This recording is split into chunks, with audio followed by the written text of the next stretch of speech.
পড়ছেন নি গীতা, এরপরে এদের যে ঋগ্বেদ, সামবেদ, অথর্ববেদ, যজুর্বেদ আছে, পড়ছেন? আমি পড়া যাই না, তারপরে বলতেছি।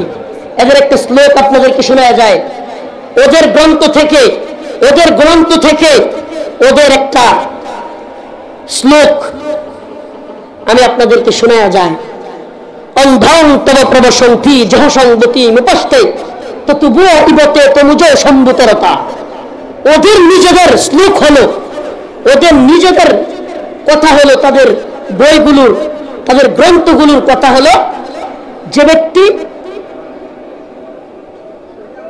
কি বলে এই প্রকৃতির পূজা করবে, অন্ধং তব প্রবসন্তি জহ সংগতি মুপস্তে, যে এই প্রকৃতির পূজা করবে সে নরকে যাইবে। কোথায় যাইবে? তো তবুও ইবতে তবুজ সম্ভুতরতা। আর যারা মূর্তি পূজা করিবে তাহারা আরো বড় নরকে যাইবে। এটা কি আমাদের কথা নাকি সনাতনী দাদাদের বইয়ের কথা? সনাতনী দাদাদের, তাদের ধর্মের কথা, তাদের বইয়ের কথা, গ্রন্থের কথা বললাম। তাহলে আমারে বলেন, যারা বলতেছেন মন্দির পাহারা দিতে, আমি বলি ভাই, তাদের কিতাবের মধ্যে, তাদের গ্রন্থের মধ্যেই তো মূর্তি পূজার কথা নিষেধ। তাহলে আপনি কিভাবে মূর্তি পূজার কথা বইলা পাহারা দেওয়ার কথা বলেন?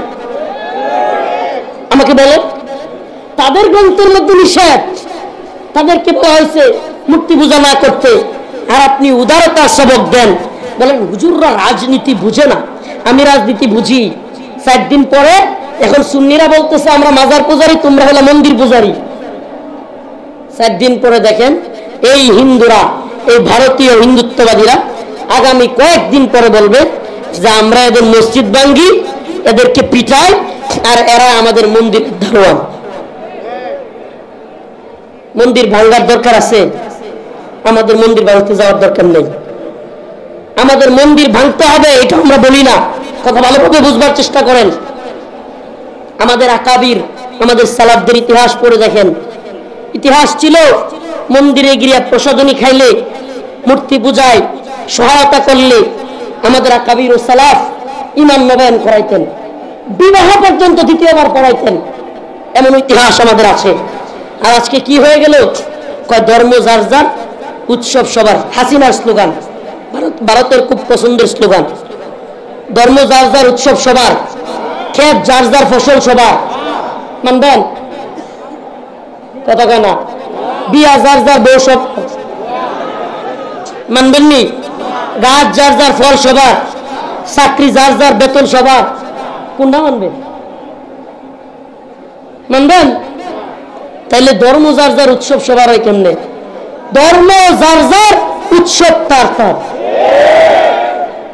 আমার উৎসবে, আমার ধর্মীয় উৎসব কোরবানির ঈদে কবে হিন্দুরা আসছে? কথা বলেন। তবে হুজুর তারা তো গরু খায় না, এই জন্য আসে না। আমি বলবো তাদের ধর্মীয় গ্রন্থেই তো মূর্তি পূজার কথা নাই, তুমি কেমনে যাও? আশ্চর্য কথা ভাই। ইমানের জায়গাটা বুঝেন, এটা আনন্দের বিষয় না। আমি আবারও বলতেছি, আস্তে আস্তে বলি, জোরে স্লোগান দেওয়ার দরকার নাই। খলকে কোরআনের মাসআলাই, কোরআন মাখলুক, আমরা ভালোবাসি, মুহাব্বত করি, সম্মান করি, কিন্তু ইমানের জায়গায় কোনো ব্যক্তি কথা বললে আমরা চুপ থাকতে পারি? এতে যদি আমাদের বিরুদ্ধে লাগেন আর মনে করেন সারা দেশের সব মোল্লা মৌলবী নিয়া আমাদেরকে ক্ষমা চাইবেন, আল্লাহ আল্লাহ ফাঁসি হয়ে যাবে। কিন্তু ইমানের দাবিতে এটা বলেই যাব, আমি হিন্দুদের গেরুয়া পতাকা গলায় পড়তে পারি? আমি হিন্দুদের পূজায় গিয়ে পাহারাদারি করতে পারি? কথা ভালোভাবে বুঝবেন। আরো মাসআলা বলি, যেহেতু নিয়ে আসছেন, যদি ইসলামিক রাষ্ট্র হয়, ইসলামী শরিয়া অনুযায়ী রাষ্ট্র চলে, সেই রাষ্ট্রে জিজিয়া দিয়ে যদি অন্যান্য ধর্মাবলম্বীরা জিজিয়া দিয়ে তাদের ধর্ম পালন করতে চায় নির্দিষ্ট একটা অঙ্গনে, সেখানে তারা ধর্মীয় আয়োজনগুলো করবে, মুসলিমরা সেখানে যাবে, এটা ইসলামের বিধান। হ্যাঁ, নিরাপত্তার বিঘ্নতা হলে রাষ্ট্রীয় লোক থাকবে। কথা বলে বুঝুন, নিরাপত্তার ঝামেলা থাকলে কারা থাকবে? সাধারণ মানুষ গিয়া পাহারা দিবেন, গজল গাইবেন। আমি অনেক মন্দিরের ছবি দেখলাম, এখন দেই টুপিওয়ালাই বেশি। এটাতে হিন্দুরাও বিব্রত, আমাদের পূজাও ঠিক মতো করতে পারতেছি না। আসলে হুজুররা গিয়ে বয়ে থাকলে নাচানাচি ভাল লাগে, গুতাগুতি ভাল লাগে। নারী পুরুষ কি করে এইসব পূজা বা বিভিন্ন এই সমস্ত এর মধ্যে কি করে সবাই জানে। এই মুসলিম যুবকরা এরা যায় কেন? খাহাসাত পূরণ করতে। যুবতীদেরকে নিয়ে একটু নাচবে, মাঝে মাঝে উল্টে পড়ে যাবে, এটাই তো কাজ। আশ্চর্য, মুসলিম যুবকরা কেন যায়?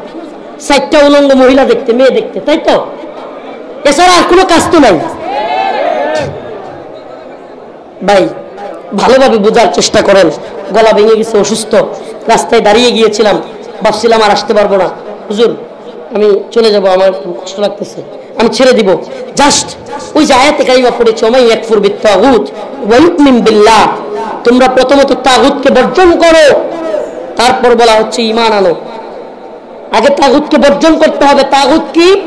এক কথায় বুঝে যান, একটা ছোট্ট ঘটনা দিয়ে বুঝাই। আদি ইবনে হাতেম রাদিয়াল্লাহু আনহু, তিনি তখনও ইসলাম কবুল করেন নাই। আল্লাহ রসুলের কাছে তিনি আসলেন। রাসূলুল্লাহ সাল্লাল্লাহু আলাইহি ওয়াসাল্লাম বললেন, ইয়া আদি, হযরত আদি রাদিয়াল্লাহু আনহু ইবনে হাতেম তিনি নিজেই বর্ণনা করতেছেন, আমার গলায় একটা ক্রস ঝুলানো ছিল। কি ছিল? ক্রস বুঝেন? খ্রিস্টানদের ক্রস, ক্রস চিহ্ন। আল্লাহ জানে, যারা এখন ওই গলায় পতাকা লাগাইলে কইতেছে এটা সম্মান, ওনারা আমাকে ওয়ার্নার করেছেন। আল্লাহ জানে কয়েকদিন পরে খ্রিস্টানরা যদি আবার যে ক্রস ঝুলায় দেয় তো আমি আরো বেশি সম্মানিত হয়েছি। আমি বলতে চাই, মাননীয় উপদেষ্টা মহোদয়, বিশ্বাস করেন এই হিন্দুরা জীবনে আপনার উপদেষ্টা চায় নাই।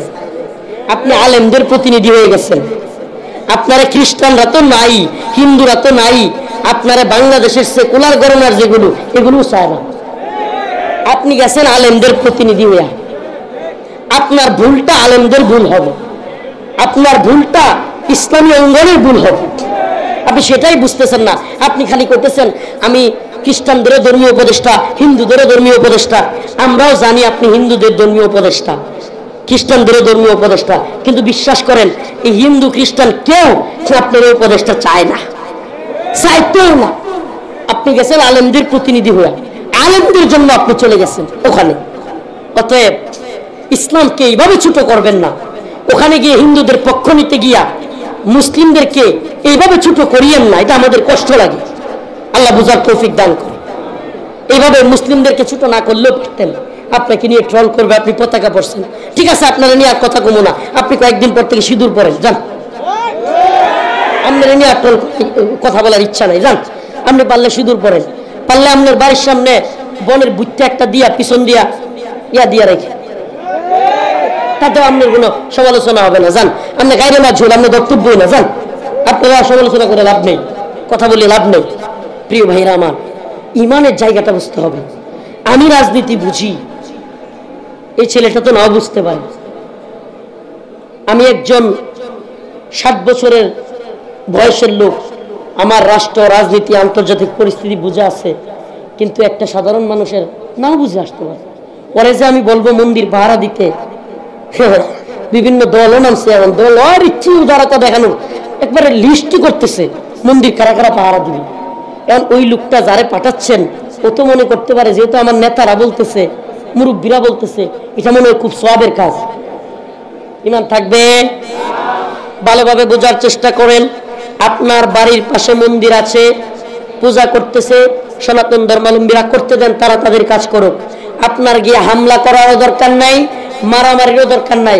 কেউ হামলা করতে আসলে ওটারে বরং ধরবেন, ওটারে ধরে প্রশাসনের কাছে দিয়ে দিবেন। নিজের গিয়া পাহারাদারিরও দরকার। তাগুতকে বর্জন করা। ওই ঘটনা বলে শেষ করতেছি। আদি ইবনে হাতেম আসলেন, বললেন রাসূল সাল্লাল্লাহু আলাইহি ওয়াসাল্লাম যখন আমাকে দেখলেন, আল্লাহ রাসূল বললেন, ইয়া আদি, ক্রুশটা ছিঁড়ে ফেলো। ক্রুশটা কি বড়? ছিঁড়ে ফেলো। আদি ইবনে হাতেম বললেন, আমি ক্রুশটা ছিঁড়ে ফেললাম। রাসূলুল্লাহ সাল্লাল্লাহু আলাইহি ওয়াসাল্লাম তখন ওই আয়াত তিলাওয়াত করতেছিলেন, ইত্তাখাযু আহবারাহুম ওয়া রুহবানাহুম আরবাবাম মিন দুনিল্লাহ। আল্লাহ রাসূল আয়াত তিলাওয়াত করতেছিলেন। আয়াতের অর্থ কি? ইত্তাখাযু আহবারাহুম ওয়া রুহবানাহুম, তারা তাদের আহবার এবং রুহবানদেরকে আরবাবা মিন দুনিল্লাহ, আল্লাহকে বাদ দিয়া রব বানাইছে। অর্থ কি? অর্থাৎ তারা তাদের ইহুদি এবং খ্রিস্টানরা তারা তাদের ধর্মগুরুদেরকে, আহবার রুহবান হলো খ্রিস্টান এবং ইহুদিদের ধর্মগুরু, যাজক, পাদ্রী, এদেরকে বলা হতো, তাদেরকে আরবাব মিন দুনিল্লাহ, আল্লাহকে বাদ দিয়া রব বানাইছে। এই আয়াত যখন তিলাওয়াত করলেন, আদি ইবনে হাতেব বললেন, ইয়া রাসূলুল্লাহ, আমরা তো আমাদের ধর্মযাজকদেরকে ইবাদত করি না, তাহলে এটা কেন বললেন? আল্লাহ রাসূল বললেন, তোমাদের ধর্মযাজকরা আল্লাহ যা হালাল করেছেন তা যদি হারাম করতেন তোমরা কি তা মানতে? হ্যাঁ, মানতাম। তখন রাসূল বলেন, আচ্ছা, তোমাদের ধর্মযাজকরা আল্লাহ যা হারাম করেছেন, হারাম, আল্লাহ যেটা হারাম করেছেন খাওয়া যাবে না, এমন জিনিস হালাল করলে তোমরা কি সেটাও মানতে? ইবনে হাতেব বলেন, হ্যাঁ, মানতাম। আল্লাহ রাসূল বললেন, ফাতিলকা ইবাদাতুহুম ইয়াহুম, এটাই হচ্ছে তাদের ইবাদত। অর্থাৎ বোঝা গেল, কোন ব্যক্তি যদি আল্লাহ যা বলেছেন তার বিরুদ্ধে কোনো ব্যক্তি বলে, কোনো শায়েখ বলে, কোনো উপদেষ্টা বলে, কোনো পীর বলে, তার কথা যদি কোনো ব্যক্তি মেনে নেয়, বাবাও যদি বলে, শায়েখও যদি বলে, নেতাও যদি বলে, আল্লাহর বিরুদ্ধের কথাকে যদি মেনে নেয় এবং সেও খুশি থাকে, তাহলে সেই ব্যক্তি আল্লাহকে বাদ দিয়া ওই ব্যক্তিকে রব মানাইল। তাগুতের একবারে সহজ সংজ্ঞা দিয়ে দিলাম, তাগুতের সহজ সংজ্ঞা। আল্লাহকে বাদ দিয়া মূর্তি হতে পারে, শায়েখ হতে পারে, পীর হতে পারে, শয়তান হতে পারে, যে কেউ হতে পারে, আল্লাহর বিরুদ্ধের কথা কোনো ব্যক্তি বলার পরে, কোনো শায়েখ বলার পরে, কোনো পীর বলার পরে, কিংবা কোনো মূর্তি, যে কিছুই হোক, আল্লাহর বিরুদ্ধের কথা কিংবা কাজ যদি কোনো ব্যক্তি করে, তাহলে সেই ব্যক্তি যার কথা মানলো, যার কাজ করলো, সেই ব্যক্তি আল্লাহকে বাদ দিয়া তাকে রব বানাইলো, সেই হলো তাগুত। তাহলে কি আমরা কি আল্লাহর কথা মানবো নাকি তাগুতের কথা মানবো? কথা ভালোভাবে বুঝেন, আমরা আল্লাহর কথা মানবো নাকি তাগুতের কথা মানবো? আল্লাহর কথা মানবো নাকি সরকারের কথা মানবো? আল্লাহর কথার বিরুদ্ধে গেলে সরকারের কথা, রাষ্ট্রের কথা মানবো? আমার কথা বুঝতেছেন না? ওই যে যেই কথা কইছিলাম, ইসলামের বিরুদ্ধে গেলে প্রধানমন্ত্রী, মনে নাই ওই শব্দটা কি কইলাম না, দেন ওটা একটু বেশি রাগে বা ঝুঁসে ওই শব্দটা বেরিয়েছিল, বাস্তব আমি ওই শব্দটা বলতে চাই নাই, কিন্তু এখনো বলতেছি, হাসিনা সরকারের যদি ইসলামের বিরুদ্ধে গেলে না মানি, তাইলে ইসলামের বিরুদ্ধে গেলে ইউনূস সরকারের মনে হয় মানবো? কথা কয় না? ইসলামের বিরুদ্ধে গেলে খালেদা জিয়া আসলে মনে হয় অবশ্যই মানতে হবে। এটা কনসেপ্ট একটু মাথায় ঢুকান, এটা ইমানের দাবি। কথা ভালোভাবে বোঝার চেষ্টা করেন। ইসলামের বিরুদ্ধে গেলে কোন প্রধানমন্ত্রী মানা যাবে? বিশ্বের সবচাইতে পরাশক্তিধর রাষ্ট্রের প্রধানকে মানা যাবে? ইসলামের বিরুদ্ধে গেলে রাষ্ট্রপ্রধানকে মানা যাবে? খুব ভালোভাবে বুঝেন। ওই যে আমাদের এক ভাই একটা গজল বলছে, খুব ভালো লাগছিল আমার, আদাওয়াত মুঝে কিউ ইতনি মে তো কুরআন কা দাঈ হু, আমার সাথে তোমার কিসের শত্রুতা, আমি তো কোরআনের দাওয়াত দেই, আমি আল্লাহর কথা বলি, আমার আল্লাহর বিরুদ্ধে গেলে আমি তোমার কথা কেমনে মানবো? আল্লাহর বিরুদ্ধে গেলে ভাইয়ের কথা মানা যাবে, বাপের কথা মানা যাবে, এইগুলো বললে গায়ে লাগে না। নেতার কথা মানা যাবে, মেম্বার সাহেবের কথা মানা যাবে। আল্লাহর বিরুদ্ধে গেলে যখনই এমপি মন্ত্রী কইবেন, সরকার কইবেন, তখনই জ্বলে ওঠে।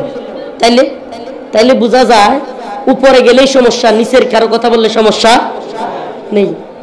তো আল্লাহর বিরুদ্ধে গেলে কাউকে মানা যাবে, সে যেই হোক। এটাই ইমান, এটা ইমানের দাবি। আজকে কয়েকটা ইমানের কথা বলে গেলাম। আমাদের ইমানকে অবশ্যই ধরে রাখতে হবে। ইমান ফার্স্ট। আখলিস দীনাকা ইয়াকফিকাল আমালুল কালিল, তোমার ইমানকে খাঁটি করো। খাঁটি কি? আল্লাহর বিরুদ্ধে গেলে কাউরে মানি না, এটা ইমানের খাঁটি অবস্থান। আল্লাহ পাক আমাদের সবাইকে তাগুতকে বর্জন করে একমাত্র আল্লাহকে রব হিসাবে মেনে চলার তৌফিক দান করুক, বলেন আমিন। ওয়া আখিরু দাওয়ানা আলহামদুলিল্লাহি রাব্বিল আলামিন। আসসালামু আলাইকুম ওয়া রাহমাতুল্লাহি ওয়া বারাকাতুহু। পাগড়ি দেওয়া হবে। এখন পাগড়ি দেওয়া হবে, কেউ উঠবেন না। আলহামদুলিল্লাহ, সম্মানিত